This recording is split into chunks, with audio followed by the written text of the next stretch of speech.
Il est interdit de pleurer.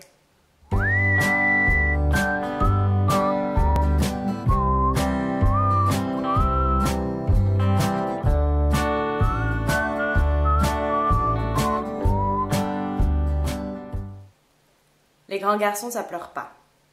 Et les grandes filles non plus. D'ailleurs, il se trouve que si vous êtes une femme et que vous vous laissez aller à pleurer chez votre médecin généraliste, et s'il se trouve qu'en plus, votre médecin est un homme, dans 80% des cas, vous allez ressortir de la consultation avec une ordonnance pour des anxiolytiques. Parce que c'est bien connu, ressentir des émotions, c'est une maladie.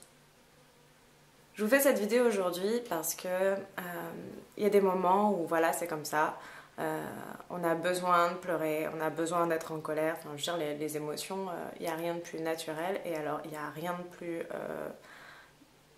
irraisonné. Je veux dire, ça ne correspond pas au même cerveau. On a le cerveau limbique qui s'occupe des émotions, qui est complètement indépendant du néocortex qui s'occupe de la pensée. C'est pour ça que quand quelqu'un a une trouille, vraiment, je veux dire, la peur on dit qu'il prend au ventre, ben c'est bien parce que c'est pas dans la tête.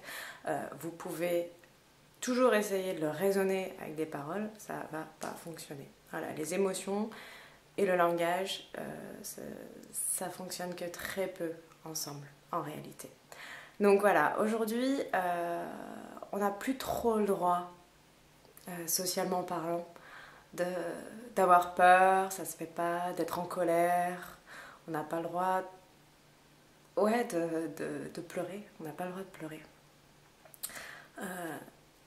Et le problème c'est que des fois juste il faut, parce qu'on a été catapulté à l'extérieur de notre zone de confort, j'y reviens encore. Je vous dis ça parce que donc dans cette vidéo là, je vous explique comment élargir votre zone de confort et du coup y aller 2 mm par 2 mm. Mais c'est pas toujours possible parce que des fois, et même souvent, les événements de la vie sont comme ça. On est catapulté en dehors de notre zone de confort, genre loin en dehors.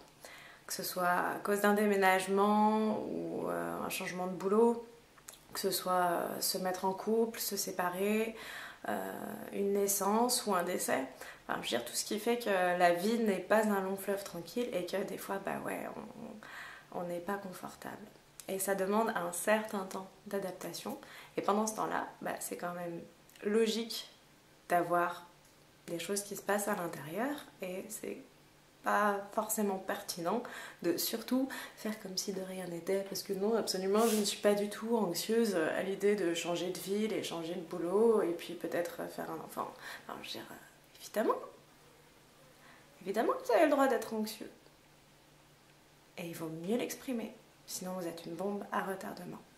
Donc voilà, l'exercice que je vous propose aujourd'hui, c'est si vous êtes dans une de ces situations où il y a du changement qui vous emmène plus loin que ce que vous êtes capable de gérer, on va dire, facilement dans votre zone de confort, eh ben, juste autorisez-vous tout simplement à ressentir les émotions et à vous dire, ok, cette nouvelle situation me fait peur. Eh ben, se dire que c'est ok d'avoir peur, tout simplement, ça aide.